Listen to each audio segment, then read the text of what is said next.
What's up, everyone? This is the second episode of Picky Metal Guitarist Reacts / Reviews Mastodon.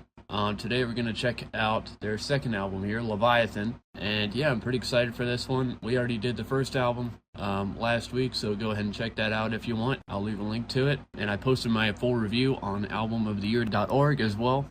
But we're going to go ahead and check out Leviathan with the first song here, Blood and Thunder. I'm excited because I know this is a great song. I've heard it before.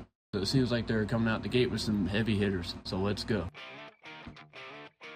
Everyone knows that riff. I've known that riff before I was even into metal, like, at all. Man, that fuzzy, grungy sound once again. I didn't even realize they went from the power chords to the perfect fourths right there. Gotta have those octaves. That bass tone is fucking nasty again. Like, Jesus. Oh man, that's just a frantic lead part, like it's going crazy. And then they mirror that on the regular rhythm guitars here, which is really interesting. They're just running with that pattern, and it sounds great. I love how they're following that with the guitars and the vocals. It's too good. See, that sounds more like a bridge for me than a chorus. And the bridge sounds more like a chorus to me. I don't know. That really brought some intrigue to the end of the song. Oh, harmonies once again. Once again, pretty amazing stuff here. I mean, we have the iconic main riff here with the power chords just sliding everywhere. Then we have when it changes and it diverts into like perfect fourths here. Then we got that frantic lead part, which they then convert into a rhythm guitar part. And then they move higher. Then we go into that bridge, the White Whale Holy Grail part that perfectly follows it with the guitar. I mean, it's just too good. For my first listen to that one, I'm somewhere between 89 and 90. But I think just for the legend status of that song, I'm going to go ahead and give that a 90 as my first rating on that song. Next up, we have I Am Ahab. Here we go. Oh. Once again, we got the power chords. Some open notes, single notes, pull-outs. That's like disorienting. Ooh. This is my favorite riff of the whole song right here. I mean, every section is like a whole brand new part that they're just dragging you into. Oh. I didn't expect that. Again, then again, this is Mastodon, you know. Seems like you don't know what to expect listening to them. That was pretty interesting. In terms of quality, we've dropped off just a little bit into the second song. It still wasn't anything bad, really. I felt like it was a little bit weaker. It was a lot shorter, or at least that's how it felt to me, a lot shorter than the first one. There was like not a hint of lead guitar, but that's fine. Not every song needs that. My first thoughts, I'm going to go ahead and give that an 87. You know, 87 isn't bad. And let's move on to the next song we have here, called Iron Tusk. Oh, nice exotic harmonies. I like that rhythm there that's kind of broken up.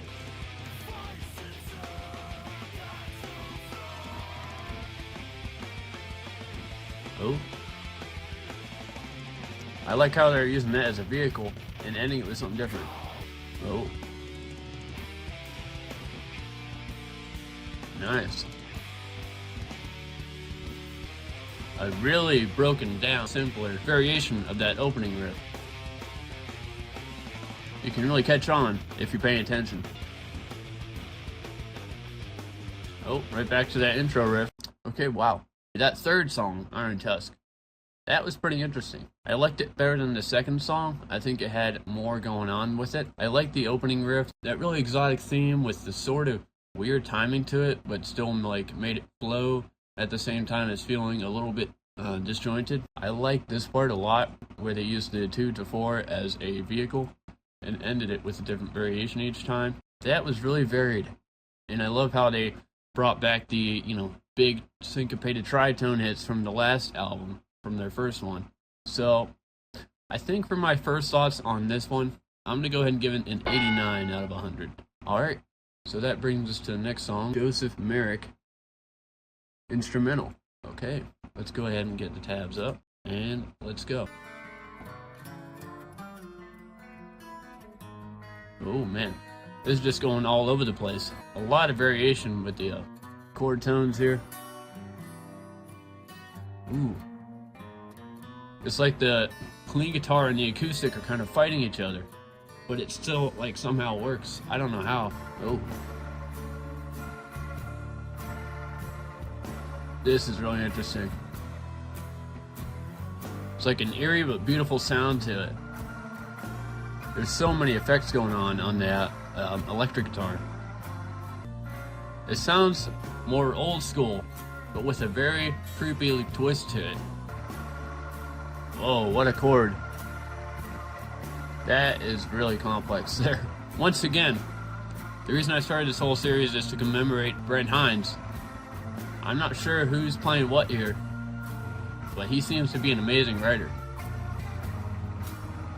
You know, not just some macho fucking boneheaded writing. I mean, this is really good writing. This album and the last. This one even more so. Okay. This looks pretty hard to play, honestly. Wow. Gotta say, I didn't exactly expect that. Everything about that song was beautiful, but unconventional at the same time. I mean, the chord shapes are just changing every second with the arpeggios. I love when the other instruments kicked in, the bass and the drums, the octaves, some octaves, some other really interesting intervals. The interplay between the two guitars being like kind of loose, but they're still on time with each other at the same time, just in different gaps of the musical landscape. Wow, that was really cool. I'm a little bit confused by this song. I mean, I don't know how to rate it at the first listen because it was so different. I'm gonna go ahead and give that an 86 as my first rating. These could always change later, but first rating 86 out of 100. Now we have the next song here called Hearts Alive, and let's go ahead and get the tabs up and let's go. Nice. I like it already. Ooh. That part reminds me of Call of Cthulhu, Metallica. Once again, they throw in those really interesting, dissonant chord tones just out of nowhere. I mean, things are just switching everywhere. Really cool. Definitely not surface level basic music at all. I like how he's implementing that hammer-on as such like an important part of it. Really making like two notes, one note out of two really. This part's kind of like Alice in Chains, like a little bit. I don't know why I get that vibe. Whoa. That is dissonant. And his vocals are a lot different from what I've heard so far.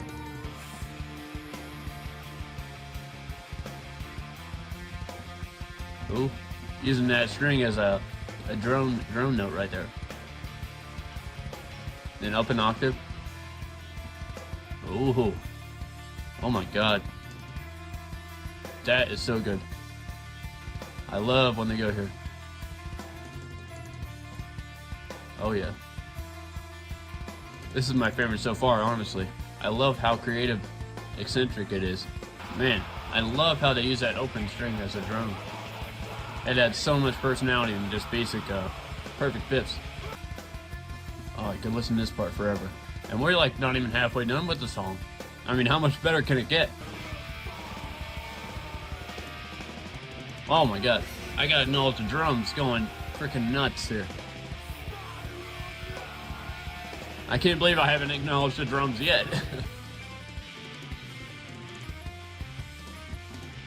I love how they do that. They take a really interesting pattern and they just transpose it down and then they move it back up and then move it somewhere else. I mean, it's just genius songwriting. What is happening? Oh my god. I like got chills right now. Is this Brent? Someone please tell me. Is this Brent right here? I love that guitar sound, by the way. It's really crisp and clear, yet chunky. Ooh, ending very major. Holy shit. That was fucking incredible. I mean, that did not even feel like 13 minutes plus. That felt nothing like 13 minutes plus. It's like everything that they did or attempted to do on the last album just fucking amplified a million times here. Every part was so interesting. Really kept your attention like the entire time, despite being over 13 minutes. I think I'd be doing this song a disservice if I didn't give it 100. 100 first listen. That is a 100. That is perfect. That is a perfect song if I've ever fucking heard one. Alright, let's see if they can live up to the hype with the next song, Megalodon. The guitar is gonna have like a buzzing B tonality to them. Oh shit. Now we're back to a more basic sound, but still sounding great, obviously. Okay, now we're in the fucking barn. Alright,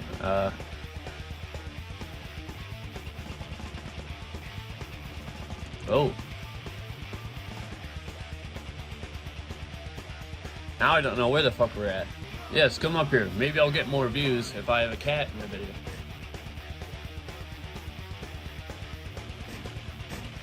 He wants to hear it too, even though I got earbuds.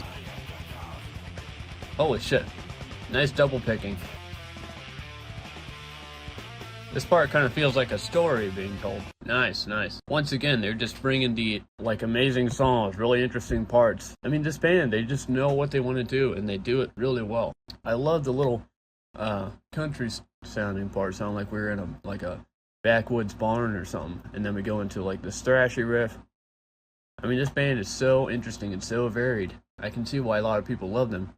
Once again, rest in peace to Brent Hines. If he's the mastermind behind these, wow. I think for that song, I'm feeling a 90. First listen, 90 out of 100 for that song. Let's move on to the next one, the third to last song here, called Island. Definitely a straightforward sound once again, really straight ahead. That's a really cool part. With those pull-offs and the slides. I really love that part. I mean, using that tritone with the artificial harmonics to it right here. I mean, that's so creative. Who thinks of that? Apparently Brent Hines. Solo.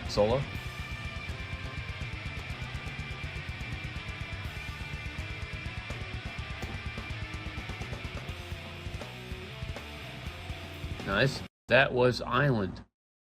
Definitely a little bit more formulaic and simple than what we've heard so far, but definitely not terrible. There's nothing that quite blew me away here. I would say for this song, first listen, I'm going to give it an 86 out of 100.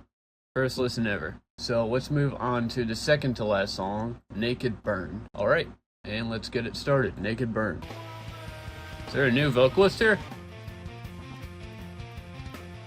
Whoa, wow, intervals flying everywhere. We got minor thirds, major thirds, perfect fourths, minor sixths. Oh, that's a really cool, unique sound of the palm muted higher notes right there. Oh, the drums. This is really cool. It's got much more of a melodic, straightforward sound to it.